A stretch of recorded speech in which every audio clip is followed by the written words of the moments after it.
we finally pulled off the live chat, huh? I know, and I was just gonna say, every time that it works, and I'm like, and it's always just like, hit this, go live, and then it all actually happens. I'm still surprised. That's the fun of social media and tech in general is that you just never know exactly how it's gonna go. Exactly. Okay, so hello everybody. There's 28 people here so far, which is amazing. I kind of want to give it a couple more minutes before we actually introduce you, Matt, just because Sure. it's just now 5 o'clock, so I'm kind of waiting. Um, Thank you, everybody. I didn't go live last week because I was sick-ish, not super sick, but I had just been traveling, so I was kind of sick. So I called it all off. But everyone was so nice. So thank you to everyone who was so nice to me about me missing the live. And this is my co-live. I do every other week, and Matt's here, Dr. Matt, which I will go into Hello. whole. I know you're just sitting right here, Matt. So I'm sorry because I didn't want to do a whole introduction, but is it okay if I Sure. call you Dr. Matt? I've been called worse. Yeah. What do you go by at work? Do you go by? Do you have I guess I mean at work everyone calls me Dr. Tyler, but my Dr. my Tyler? friends call me Matt. Feel free to call me Matt since we're not at work right now. So Yes. yeah, Okay. Some more people are on now. So basically, yeah. Dr. Matt Tyler, also How to Train Your Dragon on Doctor. How to Train Your Doctor. That's What did I say? How they're to gonna Train they're, they're Dragon? gonna send the lawyers after us. Yeah. Oh my God. Okay. Actually, Matt, you just introduce yourself. Because uh, apparently I'm not, I wouldn't even have caught that. I would have just said How to Train Your Dragon. Anyway, I go ahead, mean, it is it please. is it is a riff on that, so it's like it's Of course. a fair slip of the tongue. So yeah, hi, I'm Matt. I'm a hospice and palliative medicine doctor.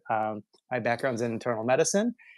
Fell in love with palliative medicine as an intern, and immediately knew that I was going to go straight from residency to palliative medicine fellowship. So that's what I did, and I've been doing hospice and palliative care work for about 8 9 years now. And mostly work in the hospital with people hospitalized with a serious illness who need help with things like symptom management or care coordination or just having a sounding board to make decisions where there's no clear right or wrong answer, but they need someone to understand how they think and how they're feeling and provide them the support through that. And more recently, I decided to take this show on social media. Because after you do clinical work for a while, you see patterns, Julie, as you know, you see patterns, you get the same questions, and the beauty of social media is that you can deliver information at a scale that you never could in the bedside work and work in people's homes, which are impactful in unique, important ways, but in unique ways. And social media was a very cool lever to pull to be able to provide the support and counseling we do at a scale that I thought was really cool. So I noticed that a lot of people I talked to at the bedside would constantly tell me they have no idea what they should be asking. They don't know how to engage their doctors in a conversation that's centered on what matters most to them. And I wanted to be able to provide some mechanism, some support to help people learn how to do that. At a larger scale than what I could do one on one. So I started making videos about things that come up in my palliative medicine work, and been doing it for about a year and a half, 2 years now, and it's been a journey. It's been real fun. And what is the name of your social media? Oh yeah, it's How to Train Your Doctor, How to which Train Your yeah, Doctor. That's such a good name. because I do love the movie How to Train Your Dragon. Me too. I saw that bad boy in theaters. No shame, and thought How to Train Your Doctor was apropos of what I normally do. Because a big part of my day job is teaching other doctors how to communicate with patients and families. And I kind of wondered what it would be like to get on the other side of that and teach patients and caregivers and people on the other side of the curtain, so to speak, just how to engage the medical team in a way that kind of got them what they need. So Yeah, and it's so yeah. amazing. Just so everyone knows, I found Dr. Matt Tyler, How to Train Your Doctor on social media just randomly. Someone sent me your video, I think, and I instantly was like, I love what he's doing, and I love your name. It's catchy, and just how you speak. I mean, it's just so clear that you're great. You come across so lovely in your videos, which I'm sure you do in real life as well. But like, it's just so easy to listen to you, and you give like the best advice. So I'm so glad you decided to do that. And I'm so glad you're here with us today. Yeah, thank you for having me, and likewise to your content as well. It's really really great stuff and very empowering stuff too. Yeah, thank you. Thank you. Okay, so people, everyone here, thank you for being here. Truly, I love my YouTube people. I mean, there are so many familiar names, and I love that. We will get to questions from you guys in a bit, but I have questions first. So I kind of wanted to All ask right. you some questions Yeah. that I may or may not know the answer to, but I want everyone to hear you say it because you mostly, like you said, so you mostly work in the hospital with patients who are either being referred to palliative care and or maybe hospice, correct? Hmm. Hmm. And I get the question all the time, what is palliative care? I have my definition of how I describe it, Yeah. but because you work with it every day, I kind of want to hear how you would describe it. Yeah. So palliative medicine is a medical specialty that focuses on providing support to anyone living with a serious illness. And the whole focus is on working as a team to give you the best quality of life possible. And Yes. that's sort of the definition I start with. And most people sort of, always look at me cockeyed, like, okay, but like what does that really mean? Like what are you Yeah, trying yeah, yeah, yeah, like yeah. what are you trying to sell me? Exactly. Yeah. And and it is tricky because it how I explain it depends on why I was referred. Because Yes. sometimes, frankly, even though palliative care and hospice are distinct things, we go through the same fellowship, but they're distinct services for very overlapping but different types of situations. Sometimes I do get referred to talk to people about hospice because a big part of our training is just in complex communication and providing emotional support and the things that make conversations about hospice easier than if random Joe doctor tried to fumble their way through it because Yeah. it's a big decision, it's a sensitive decision, it's a personal decision, Yep. and we want to treat that with the care and respect that it deserves. Yep. But Yep. what I tell my residents is just focus on support for serious illness, and if that's all you get from palliative care, then you're doing it better than most other doctors I work with. So, Exactly. I love that you said most people kind of give you the side eye because I do think people think that we're explaining this palliative care thing um and like almost being deceitful. Like we're not really yeah, saying the real thing or like th- yeah, and yeah, to me palliative care is like a no-brainer. I don't know why you if yeah, you were referred, I don't know why you wouldn't do it. Like I don't know what do you think there's a yeah. downside? Uh, no, I mean, strictly speaking, no real downside. I say if there is any, obviously there are the co-pays and whatever your insurance issue is with any medical specialty referral, and Yeah, there is the time invested if you're going to a clinic versus having someone at home. right. Again, the same as any downside to any specialty referral, but I think there's a lot more upside than downside, and I think most people uh, don't realize everything that palliative care does. I think it's a lot more than symptom management, although that's a big piece of it. But care coordination and helping make sure that you're getting the information that you need to make decisions, that all your specialists are talking to one another, that your family's in the loop, that you've got whatever documentation you might need for future decisions. Yes. It's a lot of stuff, and it's also hard to give a neat little definition for all that because your needs are your needs. It may not be my next patient's needs, and that's why I start with support for serious illness because those are the two things that every referral is going to have in common. Uh, Right. and I think the nuance there is that obviously I get referred to patients in the hospital because often things aren't going well, Yeah. and oftentimes the referring team does want me to have a conversation about making a transition or a big decision, often including hospice care. So it is. I don't want to falsely reassure people that like, oh, like I'm not about hospice, but we are super going to talk about it. Yeah. Yeah. Because I don't want to BS people either. Yeah, But right. yeah, yeah, Now, if you now I'm literally just going off. I'm going rogue here because now just questions are just coming up in my head. yeah, If you were with and I know this is probably per patient. I mean, it all depends, but generally speaking, if you see someone who gets referred to palliative care, and then you go see them, and you're like, oof, like they should be on hospice or whatever that even means, right? In your yeah. opinion, or you really see that they are pretty close to death, maybe a couple weeks out. I know we can't know for sure, but you can Mhm. sometimes look at somebody and kind of think, oh, they need to like know what's going on. Yeah, Like, but yeah. you're referred for palliative care. Do you personally still kind of try to talk to them openly about like what you think's going on with them, and if you think they're if you think they're more appropriate for hospice, like, do you go Oh, there? yeah, yeah. So a lot of what I do is often behind the scenes and not necessarily something that the patient or family is going to see. But whenever I get a referral, the first thing I do is as I'm talking to the referring team and saying, "Hey, like, what's going on? What are you worried about? What would honestly, what are you worried about, and how can I Yeah. help?" And Yeah. I get a sense of what's going on, what their concerns are, but also what this particular person's options are for treatment. Like, are there options? Because sometimes there are complex complex decisions with truly multiple treatment options with no right or wrong, and that's one conversation. But there's also the conversations where things are straight up not working, and it's Mhm. basically it is a conversation about how do you want to die, because all the treatment that we had isn't working, and those are very different conversations.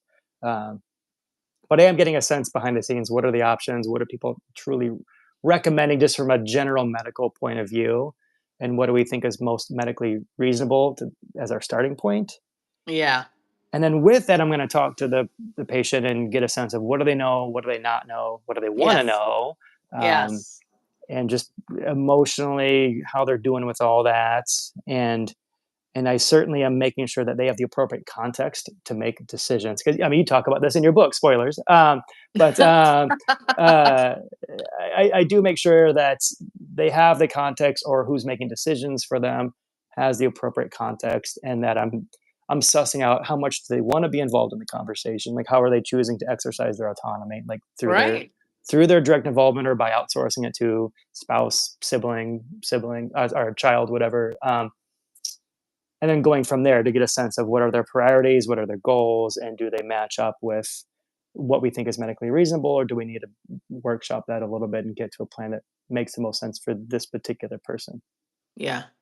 Generally speaking, do you feel again now, you guys? I'm sorry, everybody. We are gonna get questions to everyone else because now I really am. Now I'm just like so interested in like your everyday life about how because I'm thinking about how like you probably. I mean, I don't know for sure, but I think other doctors, right? It seems like other doctors and other specialties don't have a lot of time, right? Yeah, They don't have the time to like sit down and I mean, and some still do it, but it's like it's kind of like I know as an ICU nurse, it was like hurry up and care.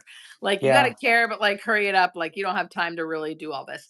Do you yeah. feel like you have the time um to fully fully care for your patients? Do you feel like rushed at work? Do you feel like, oh my god, there's so much to do, or like do you feel like you have the time that you need? I will say most days I do feel like I have the time, and this was honestly a big draw to the field. Yeah. So as an intern, I thought I was going to do GI. I was like, Yeah. procedures sound cool. Let's call it a day and do GI. Yeah.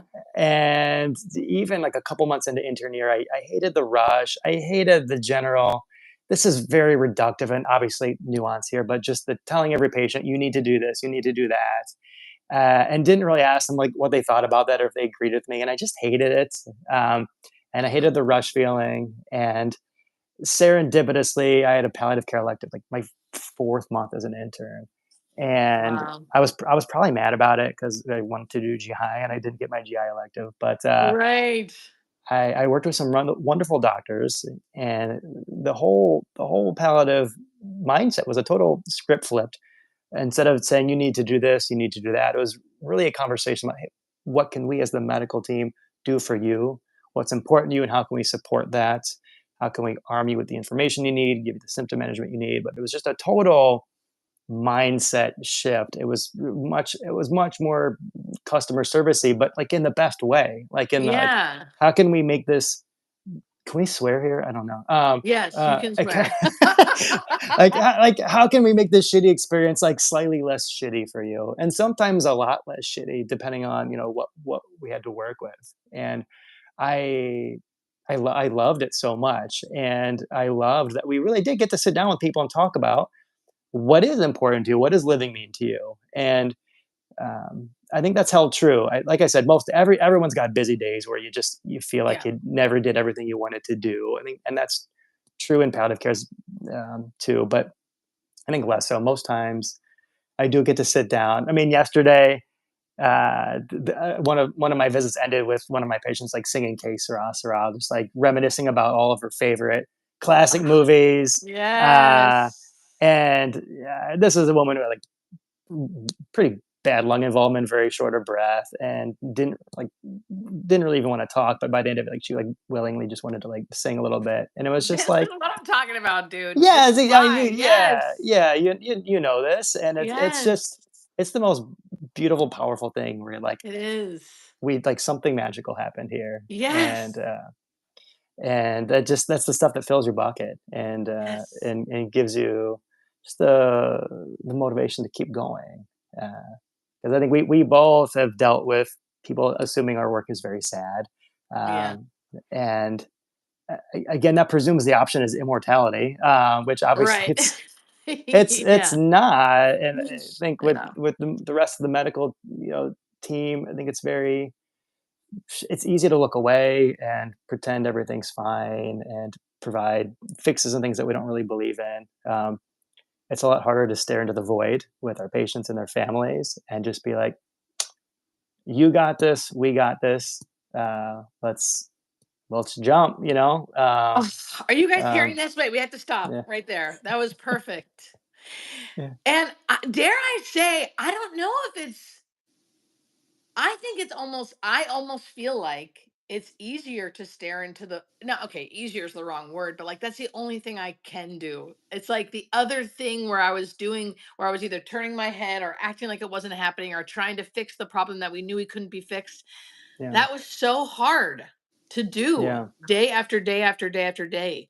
yeah, And like yeah, to get to do it a different way is like the real, it's like every day I'm kind of amazed, like how you said, like it's like the, this is what life is all about. The connections you get when it's something as simple and fun as someone singing like Que Sera, or yeah, those moments where you really are like just having super honest conversations with people about their death and just yeah, sort of sitting in that uncomfortability or whatever it is, right? With yeah, everybody. yeah, You'll never forget it. yeah. And sometimes it's validating to tell people that, yeah, like this does suck. Just to be clear, like Yeah. this sucks, and we can say that out loud. And that can be incredibly cathartic, just to have someone on the medical side not trying to sell you a bridge, or not trying to Yes. silver line. As I tell my residents, you can't shine shit. And Yes. it's okay to be acknowledge that, and Yes. validate that, and it can be incredibly therapeutic for people just to hear from their medical team, like, this actually does suck. Like, you're not, like, no one's expecting you to like put on a face here. Like, Yes. we can be honest here. This is And I really yeah, hard. This is really yeah, hard. You're not like doing something like caregivers or who are always like, how is anyone doing this? You know, it's yeah, so hard. I'm yeah, like, yeah, that's just it. I mean, I wish I had a thing to say to you. The thing is like, it is just hard. Like you're not losing your yeah, mind. It's yeah, just hard to yeah. do it.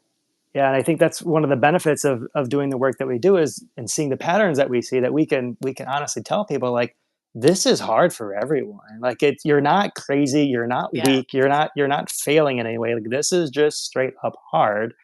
But it's also one of the most important and powerful things that you can do as a human being, whether you were the one who was preparing for your death or supporting someone else through that. It's one of the most human things that we can do. It's as human as is being born. Uh, Mhm. but we're much more into the birth stuff than Yeah, the than death the stuff death as a stuff. Well, society. hopefully Yeah. we're changing that. Hopefully we're changing that, Dr. Well, Matt. yeah, yeah, in no small part due to you. So thank you for that. And you. So thank you for that. Okay, so now that we have 217 people in here, can you say your socials again, Dr. Matt Tyler, so people know where they can find you? Oh, Because I'm sure they're loving you. yes. Oh, thank you. I am How to Train Your Doctor, both here on YouTube as well as Instagram. And I do have a website by the same name, howtotrainyourdoctor.com, which I'm trying my hardest to use that as like an archive of sorts to keep all the videos Yes. sorted because as you know, I think with the exception of probably YouTube being the best at it, it's really hard to sort that stuff. And Instagram is slightly better than Twitter, and that once you share something, it just sort of goes into the void.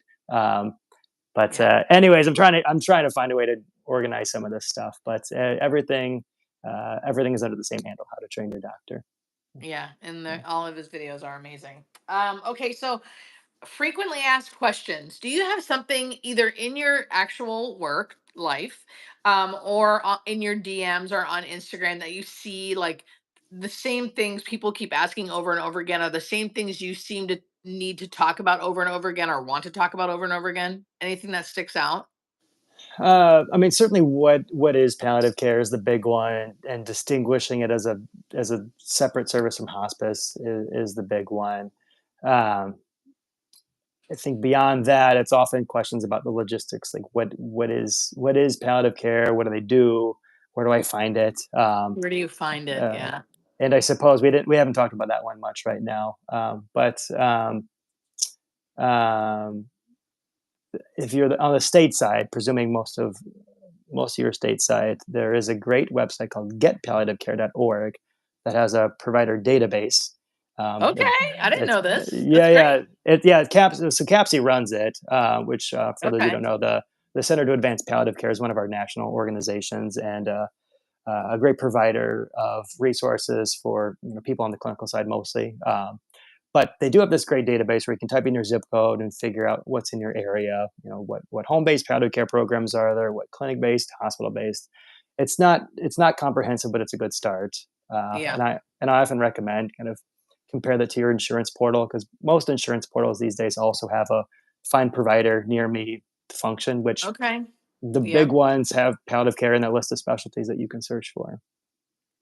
Do you have to have, and this might differ from agency to agency, but do you have to have a quote unquote terminal illness to be on palliative care? Life limiting, like some kind of like, or it can be chronic. So this is where it gets a little tricky. Yeah.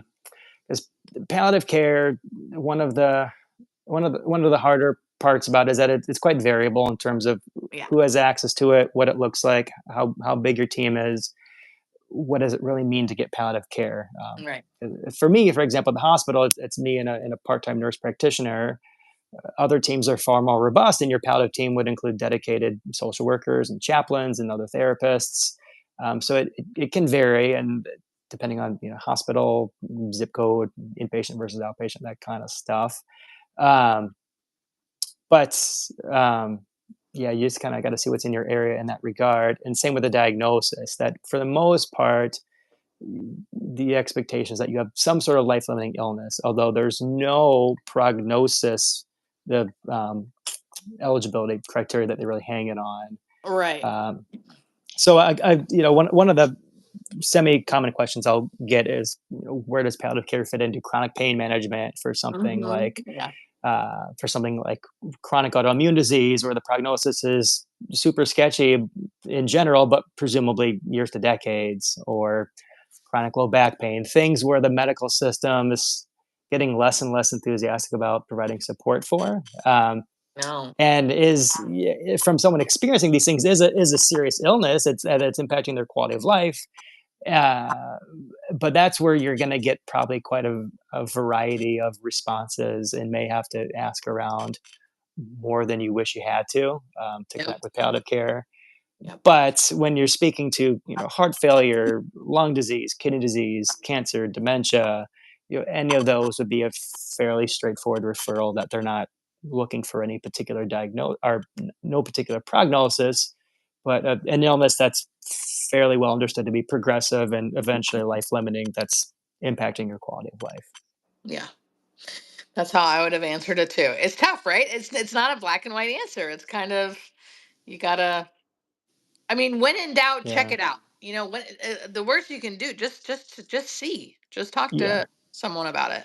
Yeah. I think for most people, I find it helpful to remind them that there is variability, and ask around. And if you're getting a no, ask a couple places, two, three places. Yeah. Again, it's very region dependent. Some Yes. people some people have a dozen places to choose from. Some people have one or zero. And why I say jump on that database at getpalliativecare.org, type in your zip code, check your insurance provider, see what's around you. And if you're not getting anything, talk to the doctor that you follow with closest, whether that's a primary care doctor or cards or oncology. See if they know of anyone in the area that they might be willing to point you in the direction of. Right. Okay, Connie. Connie says, "Does insurance?" Well, I guess you kind of do insurance. This will depend, Connie, but just in case, we'll ask anyway. Does insurance providers require palliative patients to be homebound? No, usually not. Yes. And again, palliative care can be provided in any number of locations. There are palliative care clinics. Yes. There are home-based palliative care programs. That said, I have worked with quite a few patients who are actively getting cancer treatment that receive palliative care from a home-based program. So generally, this is a nurse practitioner coming to the home to check on symptoms or pain related symptoms to the chemo or the cancer, to advanced care planning, go through the directives and things like that. And they're not homebound, obviously, because they're coming to the clinic for infusions and the like. So, um, again, that's typically sometimes insurance plans can be, obstructive, but for the most part, I have not seen that to be the case here in Chicago where I practice. Yeah, and where I practice in California, it's very dependent, like you said, on the place where I work specifically now. Technically, to get home-based palliative care, you have to be homebound, which means just difficult to leave the home. So even if you're Yeah. leaving the home to get chemo and like do all the things, which most people are, as long as we can say it's difficult to leave, that's technically homebound. Now, if Yeah. someone is literally driving themselves and they're like, it's not difficult to leave, they can't be on home palliative care, but they can be in the clinic. So they can still go on palliative care, just not the home. Yeah. Yeah. And typically, if you are seeking palliative care services, typically getting out of the house is a challenge. Whether or not you can physically do it, it's still taxing, and you Yeah, can yeah, typically make a case for it. And if you're in an area where there's literally no other options, there's no clinics, you can typically get your doctor to appeal and say, "This is literally the only type of palliative care that's in the area." And I would imagine most insurances would stand down at that point. yeah.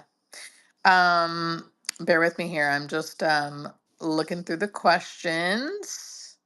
Uh, uh, yeah, this And if I you want to. see any, let me know. Yeah, I mean, I think we've covered some. Just clarifying that palliative care provides support alongside your other illness treatments. There's no either or. Yeah. This horror story about a doc walking away and saying I no know. palliative care. I wasn't sure if I was going to bring that one up, but I mean, I kind of, every once in a while, people will tell me now. People will say like, I asked for hospice, and the doctor was like, "Oh no, you're not ready for that yet." I hear things like that. I think it's just a miss. There's just Yeah, need some it's, education, I guess. yeah, and this is where I mean it gets very tricky because it's not like you can just talk to the doc whenever you want.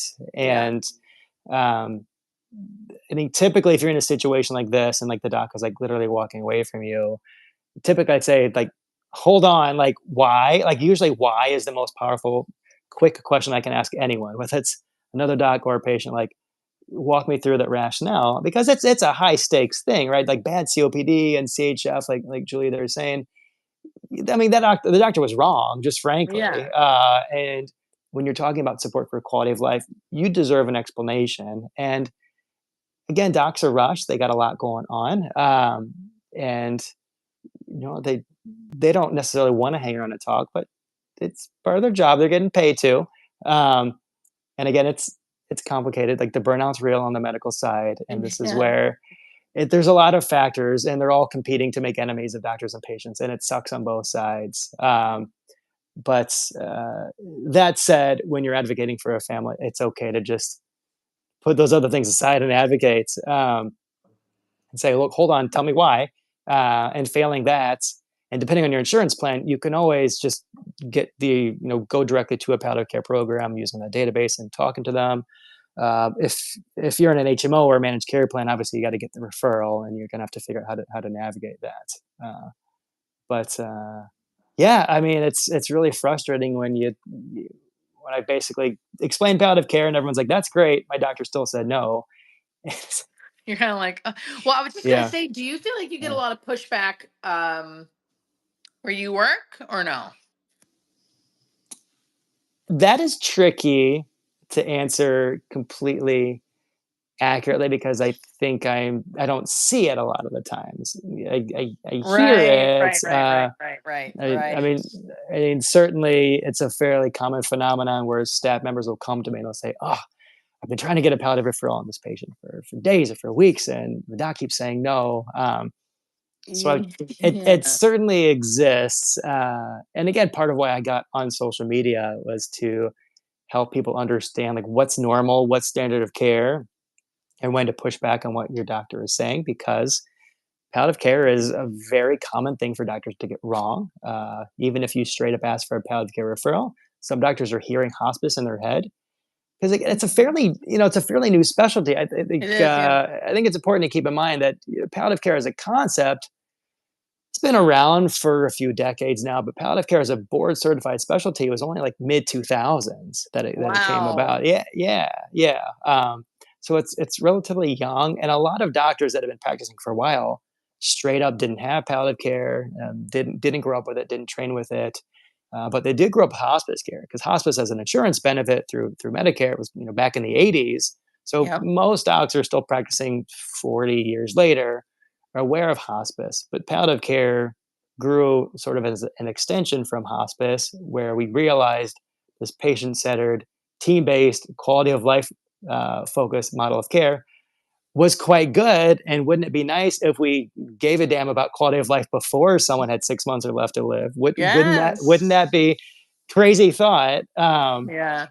And between that and hospice groups wanting to extend their mission beyond that, palliative care grew from that and eventually garnered enough support to be a fully fledged medical subspecialty with boards and exams and certification and all that stuff. So we're relatively new, and I think that's important to keep in mind that a lot of docs just straight up don't know. And if they're saying no, it's too soon for palliative care, that is a crystal clear sign they have no idea what the hell palliative care is. Because Yeah. it's Yeah. if you got a serious illness and it's impacting your quality of life, it's time to talk to a palliative care team. At least get the initial visit, see if it makes sense for you or not. But there's really no reason to not get the initial assessment. And where you might need to tell the doctor, like, hold on a second, I want to clarify. I'm not asking for a hospice referral. I'm asking for palliative care. And Yeah. And if yeah. no, why? If no, why? Okay, here's a question from Sally that I don't know. Maybe you could answer or not. Mm. Uh, so, how are dementia assessments? Maybe we could even say dementia and or palliative because we're talking about palliative, two different things, but still. Assessments done in rural USA areas, like is it face to face, online, telephone? Like, do you ever do any kind of online or telephone stuff? Just wondering. Yeah. UK, we had to adopt new assessments because of COVID. Yeah, yeah, Yeah, yeah. Palliator has telehealth yeah. as a handlebar, especially this year since it's sort of no holds barred for telehealth at least to the end of this year. Um, but yeah, I mean that is an option. Again, it depends on the palliative care team that you're talking about, but there's precedent for it for sure. Yeah. I We can think jump on it. you know, Have you ever had any patients that chose not to do chemo or radiation and just go on hospice Oh, or yeah, palliative? yeah, certainly. And I think that choice is so context dependent, right? Cancer care, especially, it's incredible how it's developed over the past decade, even since I got out of training, which wasn't that long ago. And I mean, there's a lot of nuance to when treatment makes sense and when it doesn't these That's days. great. Yeah, What's cancer treatment with a palliative purpose versus a longevity purpose? Um, it's a bit more complicated now, it's very yes. um, but yes, I have a patient in clinic right now who's sort of been all over the board with how much they want to pursue radiation and chemotherapy and what dose of chemotherapy because quality of life is quite important to them, and they are up there in years to the point that they laughed at the ENT when they talked about how much more time they could give through radiation and surgery, Mhm. and this guy was like, "Why?" I I don't want all my teeth to fall out. I don't want to like lose my voice. I don't want to eat through a tube.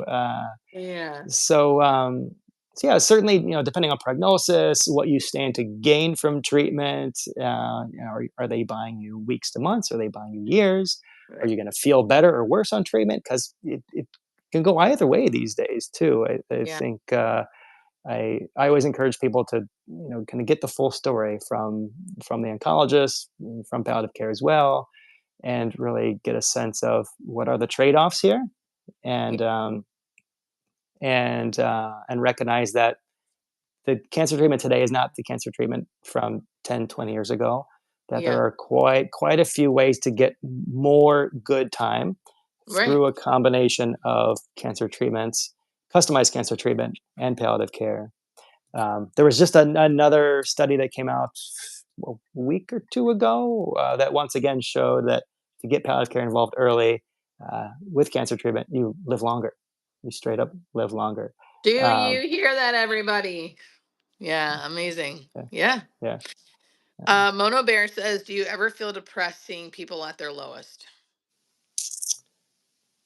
You know what depresses me the most about my job is probably the same things that would depress me in any medical field, which is seeing the massive disparity in care, like seeing the exploitation of our most vulnerable, just seeing all the ways our society has collectively decided to not give a shit about the most vulnerable people. Yep. And I think palliative care and hospice care more than any other field at least sets us up to do something to make the situation a little bit better. But seeing how we have to do physical labor to get health insurance, to see how people in offices decide whether or not you get this treatment, not the actual medical team, uh, seeing how we've decided to just not pay for caregivers or reimburse family caregivers, and you have to Yeah. decide take care of mom or dad or lose my job. Just all these horrible decisions that are totally artificial because we've created a system that's just straight up unfair from the get go. Yeah. Uh, it's just seeing, and you've talked about this a little bit too, that like the amount of money you need to die comfortably is gross. It's great. Um, just seeing people have nothing and nothing from society or our healthcare system to like really help them in their day to day lives. That's the part that depresses me. And again we're hesitant to talk about how political healthcare is, but almost all the worst things about healthcare they're political choices, and you really can't talk about one without the other. And Yeah. that I mean that's the honest answer. That's the depressing stuff. Is just seeing our system fail our most vulnerable people. That's, Yep. yeah, Yep. I mean, I can't, I couldn't, yeah, I couldn't agree more. Those are like the hardest days. And it's not always, at least for me, it's not always like so in your face, but there's some yeah, days when it really is, at least for me, where I just really see it, or I yeah, see a very specific example, or I see a very, or I see a face of the person that I'm with that day that I see, damn, yeah, because of who we are as a society and what we're living in, you will suffer and you won't get yeah. the things you need. yeah, like, we don't have a choice in whether we die ultimately at the end of the day, right? But we do have a choice in if we provide adequate financial support to family caregivers. We do have a choice about whether we continue to tie healthcare coverage to labor and participating in the labor market. I mean, Yeah. these are all choices that we've made through what we choose to care about, who we elect, how involved we are in the political system. And I realize it's easy for me to spout off about this in the comfort of my room, Yeah. Yeah. Same. Same. Yeah. this is part of we all need to do what we can, and I recognize there's a spectrum. That's some people can get out there and canvas, some people can donate, some people can squawk on social media. Yeah. Uh, so you have to decide obviously what you can do, and I'm not here to shame however politically involved people are, because Totally. that's not really the point of this, but to say that it's the systems It's the thing and that makes yeah, you sad. Yeah. I mean, the yeah, question was, do yeah, you get depressed at work? And it's like, yeah. And here's why from time to yeah, time. yeah, yeah. Yeah.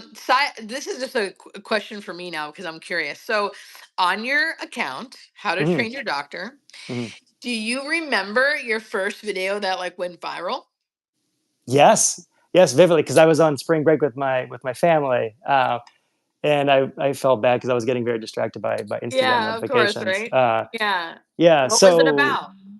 it was the now semi-famous like talking head video in my car. And this was back when I wasn't really like the car videos like weren't really a thing yet. This was like I'm pretty sure I was like on my way back from work, like getting ready to go pick up the kids, and it was like raining out, and I had a second just to like share a random thought.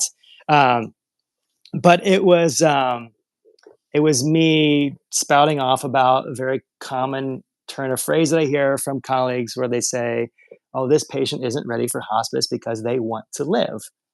And and I said, you know what? Everyone that I work with in hospice, almost everyone across the board, wants to live, but what they really don't want to do is they don't want to suffer. And when we get to a point where we really don't have any say in whether they live or die, but how they choose to live with the time they have, that's what hospice is all about. It's not for people that are like, "Oh yeah, dying sounds awesome. Sign me up for that hospice." It's Right. just like it's for people who want some control over what that death looks like. And and yeah, that's the one. Like I put that one on YouTube because I originally was just on YouTube and put like a smattering of shorts and long forms on there. And like YouTube was like, whatever, man. Like you're no one cares, dude. And I was getting coffee with a friend one day. Was like the channel was relatively new, and I was showing her some of the stuff, and she was like, "Oh, you should put this on Instagram." I was like, "Why? Like it's already on YouTube. Like I have enough to do on YouTube. Like why Right. Instagram?" And she's like, "I don't know. I just think it would do better there." And I was like, "Okay." And holy crap, was she right? Because that thing I put up there within a few days, it was like I was like, "Oh my god, I got 1,000 views!" Like, "Oh my god, I got 10,000 views!" And I remember like in Miami, and like in the hotel, and like my kids are like eating pizza in bed or something. And I'm like, what is happening? And it got it. I mean, now it's like over like 500,000 views. Right. Um, Right. and it really, I mean, it really is just wild the different demographics and the mysterious ways the algorithms work. But yeah, vividly remember that because that's where I was like, okay, I guess car videos are a thing now for me. Yeah. Oh, And I certainly love your they're car videos. Your car videos are so good. And you they're a lot just easier to make say, than the long ones. I know, right? It's like I love that because I do the same thing sometimes where I'm just in my car and I get like something must have happened or something, and I'll suddenly just be like, and I'll be talking into my camera, and it's just because you just sort of when you have things to say, you have things to say, Yeah, and I feel like you do the same. You're great at it. yeah, yeah. Thank you, Yeah. thank you. So you are on YouTube though. Like, do you still Mhm. post on YouTube? Like, are you still into it? Are you, or did you just mostly go to Instagram? So still there and still trying to make long forms when I have time. With two small children, it is challenging to get that time and get that quiet. But Yeah. a month or so ago, I think was probably my last long form that was about palliative chemotherapy and how to engage your cancer care team if they use that phrase palliative chemotherapy, like what's it mean, how to stay in control of things. And Yes. when Hold on. What is the name of? Tell everyone your name again for YouTube as well. So handle on YouTube is how to train your doctor. Hush. And this, if you go to the channel and go to like long form videos, it should be the first one that pops up, I believe. And I think it's just called palliative chemotherapy. It's like it's me sitting in this room and it just says palliative chemotherapy in the thumbnail. Yeah, well, because Uh, people don't know what they don't know, and that kind of stuff is so informative to yeah. help. It'll help them navigate their care. Yes. Yeah. I certainly hope it makes you feel a little bit more empowered than without it. But yeah, and anytime I post a short form or card video that's under the 60-second rules for YouTube, I put those here as well. So there's decent cross contamination between Instagram and YouTube still. That's great. Okay, so we have about 15 more minutes. So if you want to start asking questions, people, people ask questions, and while I wait for those to come in, is there anything that I haven't really mentioned to you that you're kind of like you want to talk about X, Y, and Z or whatever that I haven't said anything, or something you like to always talk about that you think most people don't know, or Um, I suppose the one thing I'll add in terms of having better, more individual centered conversations with your docs, I will point out on my website, you can type in your email and I'll send you a PDF with what I call the conversation jump starter. And it's like it's a oh, 1 page little thing, and it's sort of how to take the initiative on a goals of care conversation. And I think that sort of segues with the other big teaching point that I think is important to know is that doctors in general get very little training on how to engage people in a conversation about a serious illness, a progressive illness, where you're getting into the territory of no right or wrong answers. You're getting into the territory of time being short. Like we all kind of get like the Breaking Bad news module, but it falls woefully short in terms of the skills that you need to navigate these sorts of conversations with people. Um, yeah, and because most doctors are type A, leaning on perfectionist, if we don't feel confident that we can do something well, we're probably not going to do it. And, and yes, thus, and thus often there's this dance where the doc probably wants to have this conversation with you, or at least acknowledges that's important most of the time. But they don't know how to get started. They don't know if you want to have the conversation. And yeah, the jump starter is a way to break the ice and make this declaration that talking about quality of life is important to you, talking about the future and where you might pivot to a different plan of care, a hospice plan of care, even, where that would sort of be the time you'd want to talk about that.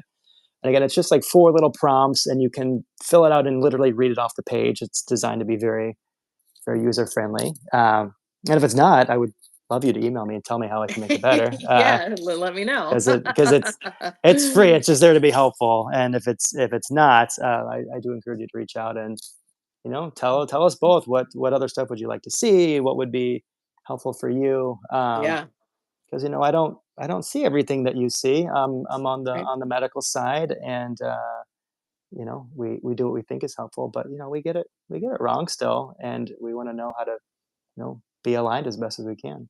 Yeah, that's great. This is kind of a random question, but I'm actually curious if you're like legally have to. So it says if you ask your doctor, "Am I dying?" Are they required to tell you the truth? I don't know if that's is Uh, that a thing, I mean, requires a tricky word in right? medicine. Yeah, and then I like, I would okay, so I would say this: if you're getting medical treatment from this doctor, um, and you're talking about medicines and you're talking about procedures, to do any of that, the expectation is that doctor is getting informed consent from you, and you cannot truly provide informed consent unless you've been given the appropriate context and walked through kind of the risks and benefits. And if things are serious enough that you're legitimately concerned that you're dying and they're not disclosing that to you, I'd have a hard time arguing that they're getting informed consent from anything else they're doing from you. right? Um, required is hard because it's hard. But Yeah. I would think it's at very least shisty. Yeah, I mean, I think not even doctors, people in medical care, like you said, not everyone is fully. uh emotionally are well equipped to even have these kind of discussions. So like who know, Yeah. but I mean hopefully, yeah, it's hard to know, I guess. If you, Yeah. it depends on who you're talking to, I guess. But there is a Hippocratic Yeah. oath of like do no harm. I don't know, so it's like Yeah. And it's hard because everyone's got like the the just like the straight up like this was a bad doctor story, yeah, yeah, yeah, yeah, yeah. and in my experience through my time, I think most doctors want to have the conversation, and it's either the the worry that they're going to mess it up and traumatize you, or that you don't want to have the conversation, or they don't have time. It's not through any like maliciousness. Yes, right. Usually, I have to say, usually with everything. That said, I think so. Two things about the "Am I dying?" question. How to actually get an answer here. One is that the conversation guide might help you there. Yeah. The other one is that we often talk about the surprise question, and this can be a helpful way to get closer to the truth of your life expectancy. Now, the surprise question is when you ask a doctor, "Would you be surprised?" Generally this is from clinician to clinician, but would you be surprised if this patient? But if it's you, you can say, "Doc, would you be surprised if I died in the next year?" Yeah. Or would you be surprised if I died in the next month, or whatever the time frame is that you're worried about. Again, it's not a perfect question, and there are some studies that have shown it's not great, but at least it gets the conversation going, and at least it gets you a better sense of how they are thinking about your prognosis, even if it's not the most accurate. um, And it tells yeah. them that that you are open to having conversations like this. It Yeah. does. You are, you by doing that, you are making it not that you are, not that you are supposed to have to do this, but you are opening the door to, hey, this is a topic I can speak, that I can be open, like you can talk to me about this. Yeah, and it's prognostication is a tricky science, and we get it wrong a lot. And I think there's a strong desire to not be wrong. I mean, we are perfectionists, and a lot of medical training is shame based, and there's a lot of, I mean, that you just there's so many ramifications of that. We really don't have time to get into that tonight, but that can maybe be a part two. Part two, That could Julie. be. I'm sure you have a lot to say about shaming and healthcare culture. But and there's that piece, and we also know through the data that doctors overinflate their role in what they tell you and how much hope you have and what you do. Um, Ah, to the because I mean that's a common barrier that I hear behind the scenes is, well, I don't want this person to lose hope. Like I don't want them to stop fighting, or interesting. yeah, and and we know that most people don't pin all their hopes exclusively on their doctor, right? It's a piece of how they plan, but people's hopes are deeper than that. They're more spiritual. Whether you're atheist, agnostic, or follow a religion, I mean spiritual in more of the universal sense. And we have family based hopes, social based hopes, just things that transcend whatever your doctor thinks your life expectancy is, Yeah. and uh, so that can be a big barrier. So I guess this is all a very long-winded way of piggybacking on what you're saying. To yes, start the conversation, ask, and see where it goes. And yeah, Well, on a side, yeah, this yeah, is a total side note, yeah, and I won't end with this, but if anyone is watching this, the shit that the doctors have to go through to become a doctor, like I think people give you guys such a hard time, and it's like I think because I worked in the teaching hospital for so long, I'm like people don't get it. People don't yeah, understand what you yeah, guys have to go through to become a doctor. It's yeah, just watching it is grueling. So I yeah. mean, I know it's a whole nother pod. Like we don't even need to go there right now, but Well, I think it's sort of it's kind of riffing off the whole systems issue, right? yeah, And the system is sort of built to drive a wedge between healthcare providers and the recipients of said healthcare. Because I know I'm careful not to really pitch any sob stories about medical training and what it's like to be a doctor, because people are like, what, I don't give a shit actually, because I'm super sick and this doctor was an asshole to me, and like, yeah, I know, I you know know, and yeah, and a and you and I, we learn to hold two opposing truths in hands at the same yes, time. Like, it's a big part of what we do, holding the whole both and Yes. is a big thing of what we do. We can, hope for the best, plan for the rest, and all that stuff. Like Yes. that's very natural in our line of work, but not everyone can do that. Not on the healthcare side, not on the everyone else side. And so it's a tricky line to draw. I do want to scroll back to the person that said, was it good advice that their doctor told them to start smoking to lose weight? No, it was terrible advice. Uh, Oh, I missed it. Are you seeing me scroll through? I was trying to see it. it Start popped through and smoking to like lose weight. What year was this? 1920? uh, it was David. Yeah, I think wasn't it? Anyways, uh, no, please don't smoke to lose weight. Please don't And smoke to lose weight. if your doctor tells you that you should be losing, you can lose that doctor. So you can drop 150 pounds, however much that doctor weighs, by Hmm. dumping them and moving on. Exactly. Amen. There you go. Uh, but David, doctors are poor communicating because we're not taught how to. I mean, is the honest answer. It's the type of complex, serious conversations we're talking about aren't part of most medical curriculums. Yeah. They're just not.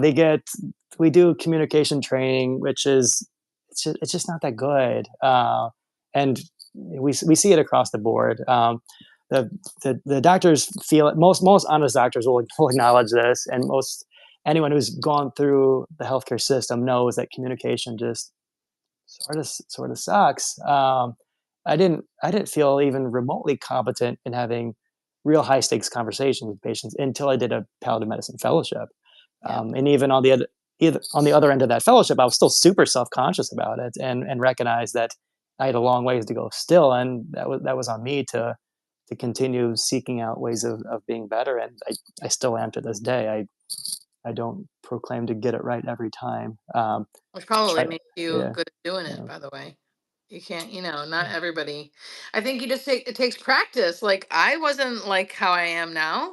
It takes yeah. years of practice and getting it wrong, getting it right, and I still get it wrong. Deeply Yeah, wrong sometimes.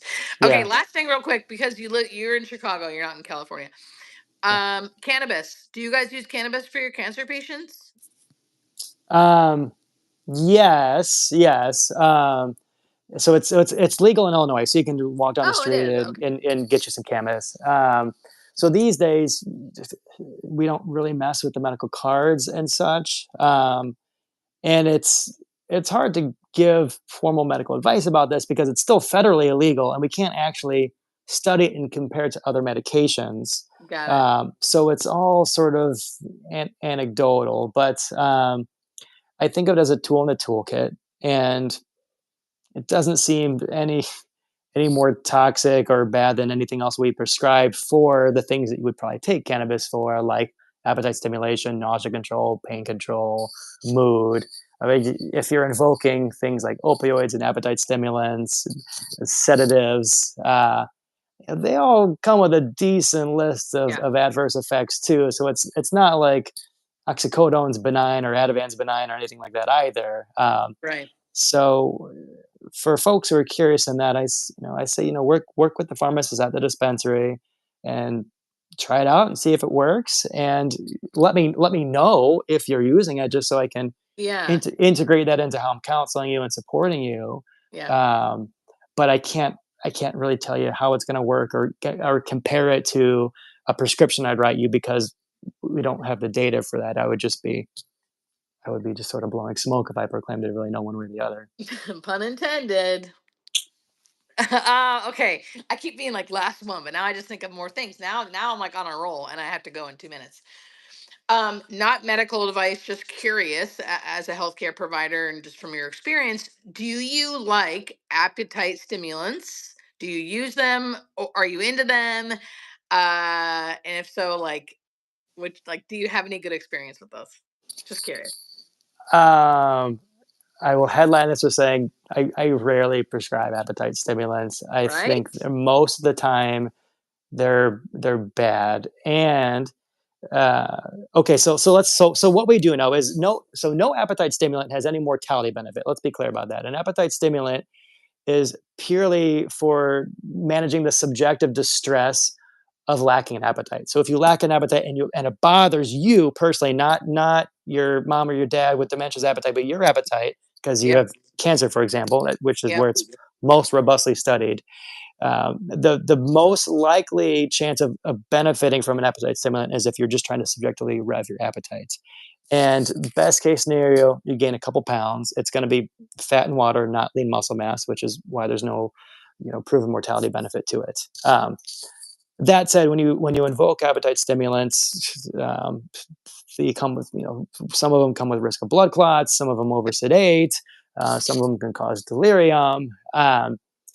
And when you're invoking big side effects like that with no mortality benefits, it does require a very honest conversation about what we're hoping to achieve, and what we can do and what we can't do with appetite stimulants. I know the one that was very in vogue for a while in palliative medicine, the past 10 years or so, was mirtazapine, Mhm. which is one of these like atypical antidepressants that's supposed to be this panacea of like a nausea control, will treat your insomnia, and boost your appetite. And with every passing year, more data comes out that says pretty. As an antidepressant, it's fine. If you're taking it as an antidepressant, fine. But most people quit that one because it just makes them feel drugged all day long, very Mhm. sedated. Um, that said, there was a very interesting study last year that showed some nutritional benefit to chocolate, uh, Oh! dark chocolate and white chocolate in particular. I can send that one if you want to look at it because Yeah. it's Yeah. pretty fun Yeah. to be able to like, yeah, I recommend chocolate. It's Yeah. a lot easier to get, especially with the drug shortages these days. No shortage of chocolate. Um, but in general, I'm very dubious about appetite stimulants, and I remind people that it's if you don't feel better with a boost of appetite with it, I'd probably stop it because they're not benign drugs. Yep. Oh, Dr. Matt. I feel like we're gonna have to have you back on. Someone already said that. Well, I'm gonna have to have you back on because now I have a whole list of questions of talking about different drugs and like your opinion on things. Again, not for medical advice, just generally speaking, because you're a wealth of information, Thank you, thank you. which but now everyone else knows. Well, Um, thank you for having me on. I think a lot of great questions. Thank you. yeah. So, okay, tell everybody where they can find you again. This will be on my page forever. So people uh, will be able to rewatch, but just tell yeah. everyone where they can find you. Probably just easiest to go to my website, howtotrainyourdoctor.com. And it's got links to socials on there. So mostly by the same handle on YouTube and Instagram. But yeah, go there and that'll point you to all the stuff there. That's And where they can find those questions, right? They can sign up for a newsletter and get those questions. yes, yes, if you put your email in, I'll send you the conversation jump starter. I don't really have a regular newsletter of sorts right now, so at most you might get one follow-up email just to check in and give some advice about using the guide, but for the most Yeah. part, I'm not gonna spam you because I don't even I'm have the the same time. way. I'm like, don't worry about signing up for my newsletter because I'm never going to send you anything. Yes, yes. Maybe once Um, every couple months. yeah. But if you do sign up, then you'll have my email, and then, if you ever have ideas on things that I can make to make your life easier, help you navigate the healthcare system better, feel free to send those suggestions my way. Oh, that's so amazing. Okay. Thank you so much. So wonderful talking with you. We'll have to do it again. I'll be in touch. Alright. And thank you everybody who's joined us and asked amazing questions. And that's it. Thank you so much. Yeah, thank you all for having me on. This was a lot of fun. Yeah, you're the best. Thank you. Likewise. I'll see you on Instagram. Okay.